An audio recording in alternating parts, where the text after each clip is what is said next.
உங்களுக்கு உடம்பில் ஒரு எலும்பு உடைந்தால் எக்ஸ்ரே அதை ரொம்ப தெளிவாக காட்டிவிடும் இல்லையா? ஆமாம், எந்த சந்தேகமும் இல்லாமல் காட்டிவிடும். கரெக்ட். ஆனால் ஒரு நிறுவனத்தின் லாபம் கிட்டத்தட்ட இரட்டிப்பாகியும் அதோட பங்கு விலை மட்டும் அதுல பாதாளத்திற்கு சென்றால் அந்த எக்ஸ்ரேயை நாம் எப்படி படிப்பது? அது ஒரு பெரிய முரண்பாடுதான். இதத்தான் மார்க்கெட்ல ஆமா, இந்த ஒரு முரண்பாடுதான் இன்று நம்மை யோசிக்க வைக்கப் போகிறது. உங்களை இந்த ஆழமான அலசலுக்கு வரவேற்கிறோம். ஒரு பக்கம் பாத்தீங்கன்னா டாபர் நிறுவனத்தோட ஃபண்டமெண்டல்ஸ் ரொம்ப ஸ்ட்ராங்காக இருக்கிறது. ஆனால் சார்ட்டை பார்த்தால் ஒரே இரத்தக் களரியாக காட்சியளிக்கிறது. அதாவது கம்பெனி நல்லா சம்பாதிக்கிறாங்க, ஆனா முதலீட்டாளர்கள் அதை நம்ப தயங்குறாங்க. அதேதான். இன்று நம்மிடம் உள்ள டாபரின் சமீபத்திய Q3, அதாவது நிதியாண்டு 2026 நிதி அறிக்கைகள், சந்தை வல்லுநர்களின் ரிசர்ச் நோட்ஸ் மற்றும் டெய்லி டெக்னிக்கல் சார்ட்ஸ் ஆகியவற்றை வைத்து இந்த முரண்பாட்டு தான் ஒரு ஆழமான தேடலுக்கு நாம் உட்படுத்த போகிறோம். நிச்சயமா. இந்த டேட்டாவை வைத்து பார்க்கும்போது ஒரு முக்கியமான கேள்வி எழுகிறது. உங்களோட மைண்ட் வாய்ஸ் எனக்கு கேட்கிறது. டாபர் இப்போது தள்ளுபடியில் கிடைக்கும் தரமான பங்கா, குவாலிட்டி ஆன் சேல், அல்லது இன்னும் கீழே போக போகும் ஃபாலிங் நைஃப் தானா? எக்ஸாக்ட்லி, விழும் கத்தியா என்பதைத்தான் இன்று நாம் அலசப் போகிறோம். ஓகே, இதை கொஞ்சம் டீப்பாக அலசி பார்ப்போம். முதல்ல அந்த ஃபண்டமெண்டல்ஸ் கோட்டுக்குள் நுழைவோம். சந்தையில் எப்போதுமே விலையும் மதிப்பும் ஒரே நேர்கோட்டில் பயணிப்பதில்லை என்பதை நீங்கள் நினைவில் கொள்ள வேண்டும். சில நேரங்களில் மார்க்கெட் ஒரு நிறுவனத்தின் அடிப்படையை முற்றிலுமாக புறக்கணித்துவிடும். வெறும் சென்டிமெண்ட்டை மட்டுமே வைத்து விலையை நிர்ணயம் செய்யும், இல்லையா? ஆமா, 100க்கு 100 உண்மை. நாம் இன்று பார்க்க போகிற டாப்பரின் நிலைமையும் கிட்டத்தட்ட அப்படிதான் இருக்கிறது.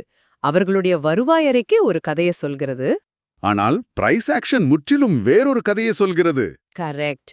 இந்த இரண்டுக்கும் நடுவுல உள்ள அந்த இடைவெளியை நாம் தெளிவாக புரிந்து கொள்ள வேண்டியது அவசியம். சரி, நான் டாப்பரின் கடந்த சில காலாண்டுகளின் ரெவென்யூ எண்களை பார்த்தேன். நிதியாண்டு 2025 4வது காலாண்டில் 28.3 பில்லியனாக இருந்த ரெவென்யூ நிதியாண்டு 2026 முதல் காலாண்டில் 34.0 பில்லியனாகவும் உயர்ந்திருக்கிறது. ஓஹோ, ஒரு நல்ல ஜம்ப். அது மட்டுமில்ல, சமீபத்திய Q3ல 35.6 பில்லியனாகவும் தொடர்ந்து ஒரு ஸ்டெடியான குரோத்தை பதிவு செய்திருக்கிறது. இது ஒரு சிறப்பான விஷயம். இன்னும் இருக்கு. அதோடு மட்டுமில்லாமல் EPS, அதாவது ஒரு பங்குக்கான வருவாய் 1.81 3.16 ஆக ஷூட் அப் ஆயிருக்கு. அடடா, கிட்டத்தட்ட டபுள் ஆயிருக்கு. ஆமா, இந்த மாதிரியான ஒரு மேக்ரோ எக்கனாமிக் சூழ்நிலையில் ஒரு FMCG நிறுவனம் இப்படி தொடர்ச்சியாக ரெவென்யூ மற்றும் EPS-ஐ ஏற்றுவது ஒரு மிகச்சிறந்த எக்ஸிகியூஷனாகத்தான் எனக்கு தோன்றுகிறது. கண்டிப்பா. இந்த EPS வளர்ச்சியை நாம் கொஞ்சம் ஆழமாக பார்க்க வேண்டும். EPS 1.81 3.16க்கு உயர்ந்துள்ளது என்பது வெறும் எண்களின் மாயாஜாலம் அல்ல. அப்புறம் என்ன பெரிய ரகசியம் இருக்குதுல? இது அவர்களுடைய ஆபரேஷனல் லெவரேஜை காட்டுகிறது. அதாவது வருவாய் அதிகரிக்கும் போது அதே விகிதத்தில் செலவுகள் அதிகரிக்காததால் கிடைக்கும் கூடுதல் லாபம். சிம்பிளா சொல்லணும்னா செலவை குறைச்சு லாபத்தை ஏத்தி இருக்கிறாங்க. அதேதான். சந்தையின் எதிர்பார்ப்பு என்னவாக இருந்தது தெரியுமா? Q3யில் EPS 3.04 ஆக இருக்கும் என்றுதான் அனலிஸ்டுகள் கணித்திருந்தார்கள். ஆனால் அவர்கள் 3.16 ஆக ரிப்போர்ட் செய்திருக்கிறார்கள். ஆமாம், அதான் டேட்டா. 3.15 ஆக ரிப்போர்ட் செய்து அந்த எஸ்டிமேட்ஸை பீட் செய்திருக்கிறார்கள். FMCG செக்டாரில் குறிப்பாக இன்ஃப்ளேஷன் அழுத்தங்கள் இருக்கும் நேரத்தில் பணவீக்கம் அதிகமா இருக்கிறப்போ லாபத்தை தக்க வைக்கிறது கஷ்டம்தான். ரொம்ப கஷ்டம். இப்படி மார்ஜின்ஸை காப்பாற்றி லாபத்தை டெலிவர் செய்வது சாதாரண விஷயம் அல்ல. இது டாபர் நிர்வாகத்தின் நிலையான செயல்பாட்டு திறனை காட்டுகிறது. சூப்பர். அதே போல நான் உங்களுடைய பேலன்ஸ் ஷீட்டை பார்த்தபோது ஒரு விஷயம் ரொம்ப ஸ்டாண்ட் அவுட் ஆச்சு. இது ஒரு கோட்டையை போல தெரிகிறது. கோட்டையா? நல்ல உதாரணம். எப்படி சொல்றீங்க? அதாவது உள்ள உணவு தானியங்கள் நிரம்பி வழிகின்றன, வெளியே எந்த படையெடுப்பும் இல்ல. டாபரிடம் 43.6 பில்லியன் அளவுக்கு ரொக்கம் மற்றும் குறுகிய கால முதலீடுகள் இருக்கிறது. Wow, 43.6 billion cash. ஆமாமா. ஆனா அவர்களுடைய மொத்த கடன் வெறும் 13.0 பில்லியன் மட்டுமே. இது ஒரு பிரமாதமான நெட் கேஷ் பொசிஷன். இது ஒரு சிறந்த நெட் கேஷ் பொசிஷன் தான். இது அவர்களுக்கு ஒரு பெரிய காம்பெடிட்டிவ் அட்வான்டேஜ் கொடுக்கும், இல்லையா? 100க்கு 100. இந்த நெட் கேஷ் பொசிஷன் தான் இன்றைய ஹை இன்ட்ரெஸ்ட் ரேட் சைக்கிளில் அவர்களுக்கு இருக்கும் மிகப்பெரிய கவசம். வட்டி விகிதம் அதிகமா இருக்கிறப்போ கடன் இல்லாதது பெரிய பிளஸ் தான். கண்டிப்பா. காஸ்ட் ஆஃப் கேபிட்டல் ரொம்ப அதிகமாக இருக்கும் இந்த காலகட்டத்தில் அதிக கடன் இருக்கும் கம்பெனிகள் தங்களுடைய லாபத்தில் ஒரு பெரிய பகுதியை வட்டி கட்டுவதற்கே செலவிட வேண்டியிருக்கும். ஆனா டாபருக்கு அந்த கவலை இல்ல. இல்ல, டாபர் போன்ற நெட் கேஷ் கம்பெனிகளுக்கு அந்த பிரச்சனை இல்ல. மாறாக அந்த 43.6 பில்லியன் ரிசர்வ்ஸ் மூலம் அவர்களுக்கு வட்டி வருமானம் கூட வரலாம். ஓ, கடனுக்கு வட்டி கட்டுறதை விட்டுட்டு பேங்க்ல இருக்கிற பணத்துக்கு வட்டி வாங்குறாங்க. அதேதான். மேலும் மார்க்கெட்டில் ஏதாவது ஒரு சிறிய பிராண்ட வாங்க வேண்டும் என்றாலோ அல்லது ஒரு புதிய ப்ராடக்ட் லைனில் அக்ரெசிவாக மார்க்கெட்டிங் செய்ய வேண்டும் என்றாலோ அவங்க வெளியில போய் கடன் கேட்க வேண்டியதில்ல. நிச்சயமா எந்த எக்ஸ்டர்னல் ஃபண்டிங்கையும் எதிர்பார்க்க வேண்டியதில்ல. இந்த பேலன்ஸ் ஷீட் ஸ்ட்ரென்த் தான் நீண்டகால முதலீட்டாளர்களுக்கு ஒரு நிம்மதியை கொடுக்கிறது. இதையெல்லாம் கேட்கும்போது ஏதோ ஒரு பர்ஃபெக்டா ரன் ஆகிற கம்பெனியை பற்றி பேசுவது போல தோன்றுகிறது. ரெவென்யூ ஏறுமுகத்துல இருக்கு, எஸ்டிமேட்ஸ் பீட் பண்ணியிருக்காங்க. பேலன்ஸ் ஷீட்ல கேஷ் குவிந்து கிடக்கிறது. ஆமா. ஆனா அப்புறம் ஏன் பங்கு விலை இப்படி ஒரு சரிவை சந்திக்க வேண்டும்? சோ இந்த கோட்டையில என்ன ஓட்ட விழுந்ததுன்னு பார்க்கலாம். நான் டேட்டாவை இன்னும் கொஞ்சம் ஆழமாக பார்த்தேன். என்ன கண்டுபிடிச்சிங்க? Q3ல 35.6 பில்லியன் ரெவென்யூ வந்திருந்தாலும் ஈபிட்டா வந்து 8.60 பில்லியனாகவும் நெட் ப்ராஃபிட் 5.60 பில்லியனாகவும் நிற்கிறது. இது நல்ல லாபமாக தெரிந்தாலும் ஒரு பிரச்சனை இருக்கு. அவர்களுடைய ஆபரேட்டிங் எக்ஸ்பென்சஸ் மற்றும் செல்லிங் அண்ட் மார்க்கெட்டிங் காஸ்ட் தொடர்ந்து ஒரு பெரிய அழுத்தத்தை, அதாவது பிரஷரை கொடுத்து கொண்டே இருக்கிறது. இதை நான் எப்படி புரிஞ்சு கொள்வது? இங்குதான் FMCG செக்டாரோட தற்போதைய கள யதார்த்தத்தை நாம் புரிந்து கொள்ள வேண்டும். மார்க்கெட்டில் இப்போது காம்படிஷன் மிக கடுமையாக இருக்கிறது. லோக்கல் பிராண்ட்ஸ் நிறைய வந்துருச்சு இல்லையா? ஆமாம், குறிப்பாக D2C, அதாவது டிரெக்ட் டு கன்சியூமர் பிராண்டுகள் மற்றும் லோக்கல் பிளேயர்ஸ் பெரிய அளவில் மார்க்கெட் ஷேரை பிடித்து வருகிறார்கள். ஆன்லைன்ல நிறைய புது பிராண்ட்ஸ் விளம்பரம் பார்க்க முடியுது. இந்த நிலையில் டாபர் போன்ற பெரிய நிறுவனங்கள் தங்களின் ஷெல் ஸ்பேஸையும் வாடிக்கையாளர்களின் மனதையும் தக்க வைத்துக் கொள்ள மார்க்கெட்டிங்கில் பெருமளவு பணத்தை கொட்ட வேண்டிய கட்டாயத்தில் இருக்கிறார்கள். விளம்பரத்துக்கு செலவு பண்ணனா காணாம போயிடுவாங்க. அது ஒரு டிஸ்கிரேஷனரி ஸ்பெண்ட் அல்ல, இது சர்வைவலுக்கான ஸ்பெண்ட். நீங்கள் மார்க்கெட்டிங்கை குறைத்தால் உடனடியாக உங்கள் வால்யூம் growth பாதிக்கப்படும். அதனாலதான் ரெவென்யூ 35.6 பில்லியனாக இருந்தாலும் லாப வரம்பில் ஒரு அழுத்தம் இருக்கிறது. ஆமாம், இந்த அதிகப்படியான மார்க்கெட்டிங் செலவுகள் அந்த ஈபிட்டா மார்ஜின்ஸை விரிவடைய விடாமல் ஒரு சீலிங் போல தடுத்து நிறுத்துகிறது. ஓகே, அந்த மார்ஜின்ஸ் அழுத்தம் புரிகிறது. ஆனால் இங்கேதான் விஷயம் ரொம்ப சுவாரஸ்யமா மாறுது. வேல்யூவேஷன். மார்க்கெட் எப்படி இதை பார்க்கிறது என்று பார்த்தால் ஒரு முரண்பாடு தெரிகிறது. என்ன முரண்பாடு? டாப்பரின் 52 வார ஹை விலை 577. ஆனால் அங்கிருந்து சரிந்து இப்போது 417.25 என்ற லெவலில் வர்த்தகமாகிக் கொண்டிருக்கிறது. ஒரு பெரிய விலை சரிவுதான். ஆமாம், இவ்வளவு பெரிய பிரைஸ் டிராப் நடந்த பிறகும் இந்த பங்கின் PE ரேஷியோ இன்னமும் 40.2ஆகத்தான் இருக்கிறது. இது எனக்கு ஒரு விண்டேஜ் காரை வாங்குவது போல தோன்றுகிறது. விண்டேஜ் கார் நல்ல உதாரணம். தொடருங்கள். அதாவது கார் நன்றாக ஓடினாலும் அதனுடைய பிராண்ட் பேருக்காக நீங்கள் அதிக பிரீமியம் கொடுக்கிறீர்கள். கார் மெக்கானிக் இன்ஜின் கொஞ்சம் ஸ்லோவா இருக்கு என்று சொன்ன பிறகும் கூட அந்த காரின் விலை குறையவில்லை. கரெக்ட், இன்னமும் உச்சத்திலே இருப்பது போல இது எனக்கு தோன்றுகிறது. சீருவுக்கு பிறகும் இந்த வேல்யூவேஷன் ஏன் மலிவாக மாறவில்லை? நீங்கள் சொல்லும் அந்த விண்டேஜ் கார் உதாரணம் மிக சரியான பொருத்தம். மார்க்கெட் எப்போதுமே டாபர் போன்ற லெகசி FMCG நிறுவனங்களுக்கு ஒரு ஹிஸ்டாரிக் பிரீமியம் கொடுத்து பழகிவிட்டது. அதாவது பிராண்ட் வேல்யூக்காக அதிக விலை கொடுக்கறாங்க. ஆமாம், PE ரேஷியோ 40.2 என்பது நிச்சயமாக ஒரு ரிச் வேல்யூவேஷன் தான்.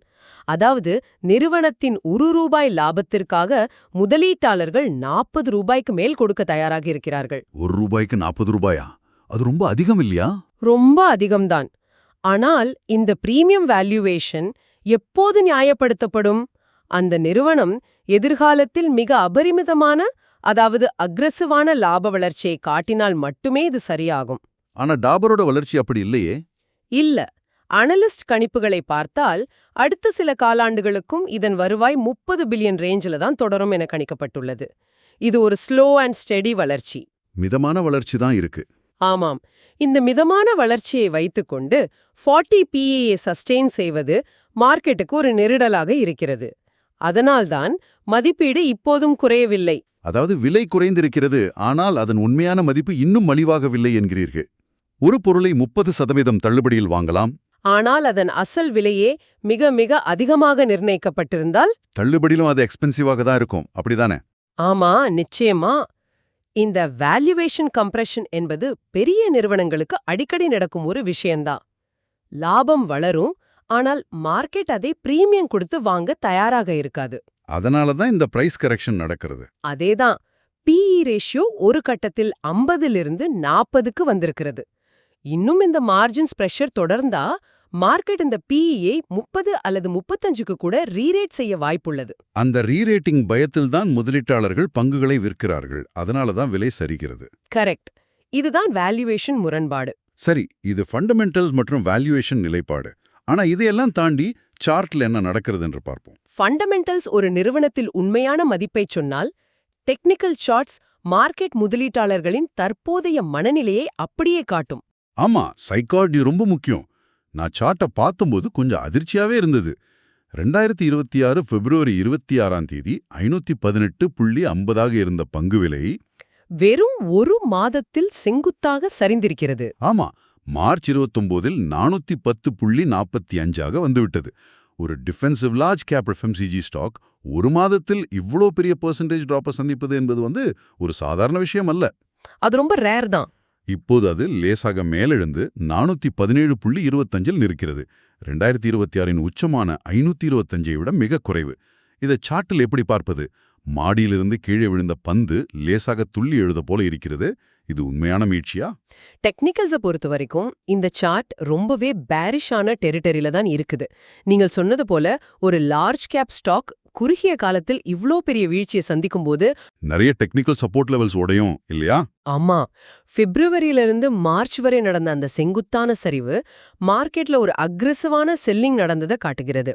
இன்ஸ்டிடியூஷனல் முதலீட்டாளர்கள் தங்களோட பொசிஷன்ஸை வித்திருக்கலாம். அப்போ இந்த 417 லெவல் ஒரு ஸ்ட்ராங் ட்ரெண்ட் ரிவர்சலா?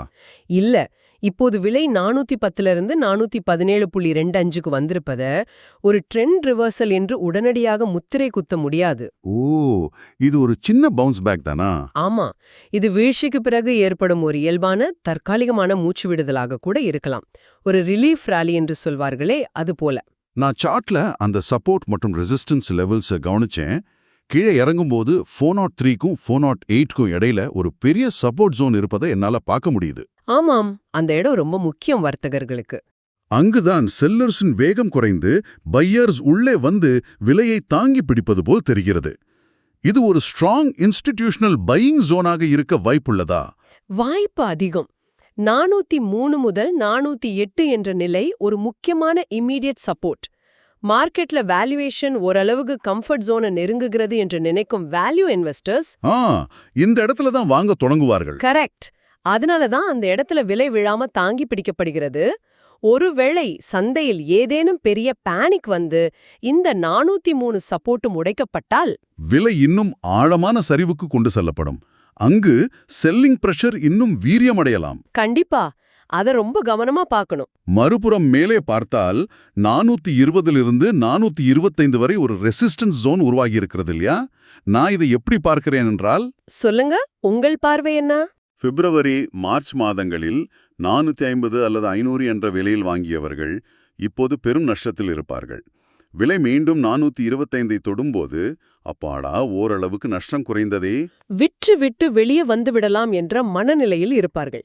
அதேதான், அந்த செல்லிங் பிரஷர் தான் இந்த 425ஐ ஒரு பெரிய தடையாக மாற்றுகிறதா? நீங்கள் மார்க்கெட் சைக்காலஜியை மிக துல்லியமாக படம் பிடித்து விட்டீர்கள். அதுதான் நடக்கிறது. ரெசிஸ்டன்ஸ் ஜோன் என்பது வெறுமனே ஒரு கோடு அல்ல. அது மாட்டிக்கொண்ட முதலீட்டாளர்களின் தப்பிக்க துடிக்கும் மனநிலை, ஒரு சப்ளை ஜோன். ஆமாம், 420 முதல் 425 என்ற அந்த தடையை தாண்டி பங்கு விலை ஒரு வலுவான பிரேக் அவுட்டை கொடுத்தால் மட்டுமே டெக்னிக்கல்ஸ் ரீதியாக ஒரு ட்ரெண்ட் ரிவர்சலை நாம் உறுதிப்படுத்த முடியும். அப்படி ஒருவேளை 425ஐ தாண்டி நிலைத்து நின்றால் அடுத்து வரும் நாட்களில் அது பழைய உச்சங்களை நோக்கி, அதாவது 485 முதல் 505 என்ற லெவல்களை நோக்கி பயணிக்க ஒரு முயற்சி செய்யலாம். ஆனால் அதற்கு வெறும் டெக்னிக்கல் பிரேக் அவுட் மட்டும் போதாது. வேற என்ன தேவை? அடுத்து வரும் காலாண்டுகளில் நிர்வாகம் ஏதாவது ஒரு பெரிய growth ட்ரிகரை அறிவிக்க வேண்டும். அப்போதான் இது பாசிபிள். சூப்பர். சோ நமக்கு ஒரு கிளியர் பேட்டில் கிரவுண்ட் இருக்கு. 403இல் வாங்குபவர்களுக்கும் 425இல் விற்பவர்களுக்கும் இடையிலான ஒரு கடும் போராட்டம் சார்ட்டில் நடந்து கொண்டிருக்கிறது. ஆமாம், இந்த ரேஞ்சை உடைத்து எந்த பக்கம் செல்கிறது என்பதை பொறுத்துதான் அடுத்த ட்ரெண்ட் முடிவாகும். இதுவரை நாம் அலசிய இந்த தரவுகளை எல்லாம் வைத்து பார்க்கும்போது ஒரு முழுமையான சித்திரம் இப்போது நமக்கு கிடைக்கிறது. நேயர்களே, உங்களுக்காக இதை நான் சுருக்கமாக தொகுத்து சொல்கிறேன். தாராளமா சொல்லுங்க. நீங்கள் ஒரு லாங் டேர்ம் இன்வெஸ்டராக இருந்தால் டாபர் என்பது சந்தேகத்திற்கிடமின்றி ஒரு தரமான லார்ஜ் கேப் FMCG நிறுவனம். அவர்களின் 43.6 பில்லியன் நெட் கேஷ், வருவாய் மற்றும் EPS-இல் உள்ள சீரான வளர்ச்சி, இதெல்லாம் அவர்களுடைய பெரிய பலம். ஆனால் அந்த 40.2 என்ற ஹை PE வேல்யூவேஷனை நியாயப்படுத்த அவர்கள் இன்னும் சிறந்த வளர்ச்சியை பதிவு செய்ய வேண்டிய கட்டாயத்தில் இருக்கிறார்கள். ஃபண்டமெண்டல் ஸ்ட்ராங்காக இருந்தாலும் மார்க்கெட் அவர்களுக்கு அந்த பிரீமியம் வேல்யூவேஷனை தொடர்ந்து கொடுக்குமா என்பதுதான் இங்கிருக்கும் பெரிய கேள்வி. ஆமாம். மறுபுறம், நீங்கள் ஒரு குறுகிய கால ட்ரேடராக இருந்தால் சார்ட் இன்னமும் பலவீனமாகவே உள்ளது என்பதை உணர்ந்து செயல்பட வேண்டும். இது ஒரு முழுமையான ட்ரெண்ட் ரிவர்சல் இல்லை. வீழ்ச்சியிலிருந்து மீள நடக்கும் ஒரு சின்ன முயற்சி மட்டுமே. கரெக்ட். 403 என்ற சப்போர்ட்டும் 425 என்ற ரெசிஸ்டன்ஸும் உடைபடும் திசையை வைத்துதான் அடுத்த கட்ட நகர்வும் முடிவாகும். இந்த டீப் டைவை முடிப்பதற்கு முன் நேயர்களுக்காக ஒரு ஆழமான கேள்வியை நான் விட்டுச் செல்ல விரும்புகிறேன். ஓ, கண்டிப்பா சொல்லுங்க. நிறுவனத்தின் விற்பனை மற்றும் மார்க்கெட்டிங் செலவுகள் தொடர்ந்து அதிகமாகவே நீடிக்கின்றன என்பதை பார்த்தோம்.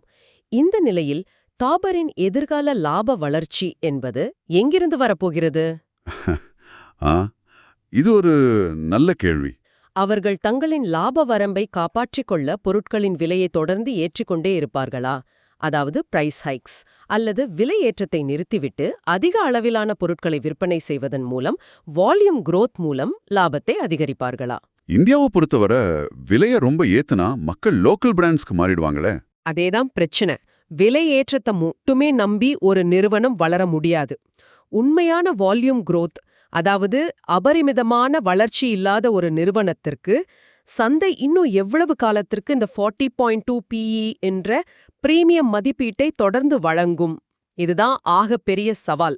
ரொம்ப ஆழமான சிந்தனை. விலையேற்றத்துக்கு ஒரு எக்ஸ்பைரி டேட் இருக்கிறது. ஆனா வால்யூம் growth தான் ஒரு FMCG நிறுவனத்தின் உண்மையான ரத்த ஓட்டம். கரெக்ட். அந்த வால்யூம் growth-ஐ டாபர் எப்படி கொண்டு வர போகிறது என்பதை பொறுத்து தான் இந்த முரண்பாடான எக்ஸ்ரே அறிக்கை சரியாகுதா இல்லையா என்பது முடிவாகும். அந்த 40 PE-ஐ நியாயப்படுத்தும் அளவுக்கு டாபரின் வியோகம் இருக்கிறதா என்பதை நீங்கள் தான் யோசிக்க வேண்டும். நிச்சயமா, முடிவு உங்கள் கையில். ஃபண்டமெண்டல்ஸ் கோட்டையாக இருந்தாலும் சார்ட்டின் இந்த இரத்தக்களரியில் முதலீடு செய்ய போகிறீர்களா அல்லது பிரேக் அவுட்டுக்காக காத்திருக்கப் போகிறீர்களா என்பதை உங்கள் முடிவுக்கே விட்டுவிடுகிறோம். நேயர்களே, இந்த ஆழமான அலசல் உங்களுக்கு ஒரு புதிய கோணத்தை கொடுத்திருக்கும் என நம்புகிறோம். மீண்டும் சந்திக்கலாம்.